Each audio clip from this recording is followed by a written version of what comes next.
مدینے والے تاجدار صلی اللہ تعالیٰ علیہ وآلہ وسلم جہنم ماں سب کھاں آخر میں نکلن وارو آخری جو شخص ہوندو پان فرمان چاہتا اللہ اعلم ان کے ماں جانا تو چیو چا پان شاہ فرمان فیقول اللہ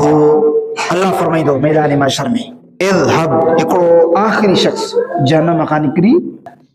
اللہ فرمائی دو اذهب فادخل الجنہ وہ بانو نکتو جہنم ماں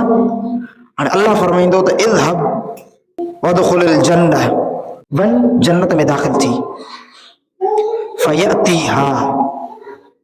فَيُخَيَّلُ إِلَيْهِ أَنَّهَا مَلْعَ وہ جنت میں جی تو خیال کرو جنت تو بھری پئی آخری شخص جو جہنم میں نکرندو وہ اچ جنت میں داخل تھیندو اچ ڏسندو أَنَّهَا مَلْعَ بھرل فَيَقُولُ يَا رَبِّ وَجَدْتُهَا مَلْعَ فَيَقُولُ اذْهَبْ فَادْخُلِ الْجَنَّةَ انہیں عرض تے اللہ حکم فرمائی دو تو ونج بانا جنت میں داخل تھی فَإِنَّ لَكَ مِثْلَ الدُّنْيَا وَعَشَرَةَ أَمْثَالِهَا اللہ فرمائیں دو تو پوری روئی زمین دنیا تے ڈٹھی ہے نا انہیں جڑا 10 طبقہ تنجلا جنت میں موجود دئی روئی زمین جڑا 10 طبقہ تنجلا جنت میں ان ويقول وہ بانو عرض کندو اتسخر منی او تضحك منی یا اللہ موسیٰ مذاق نہ کر لفظ حضور تا فرمایا قیامت میں یہ کیوں یہ تھیندو بانو چارز کندو اتسخر منی او تضحك منی وانت الملک مجھا بولا تو بادشاہ ہی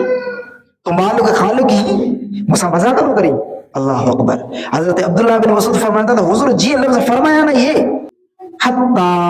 تو حضور جی لفظ فرمایا تو بانو اللہ جی بارگاہ میں بھی عرض کرے تو مجھا بولا تو بادشاہ ہی تو مالک ہی موسیٰ مذاق نہ کری ضحک حضور پان مسکرایا ائیں حضور جڑے مسکرائیندا نا تو صرف آدھا جے بدن ہوندا ای کدے کدے ہزار تھیندا بس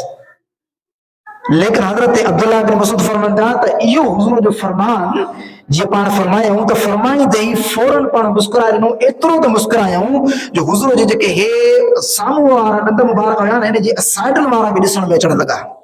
اینو مسکرایا حتی بدت نواجزہ حضور اترو مسکرایا جو انہوں جو کہ دارو مبارک ہوئی وہ بھی ظاہر چڑھ لگا وَقَانَ يُقَالُ ذَلِكَ أَدْنَا أَهْلِ الْجَنَّةِ مَنْزِلَةً حضور فرمایا تو ہی جو کو شخص جنت میں داخل تھی رہے وانا جنت نما سب خان ننڈڑوں میں ننڈڑوں درجو انہیں جو ہوں دو جن کے نہ طبقہ دنیا جے مثلوتے ملے رہا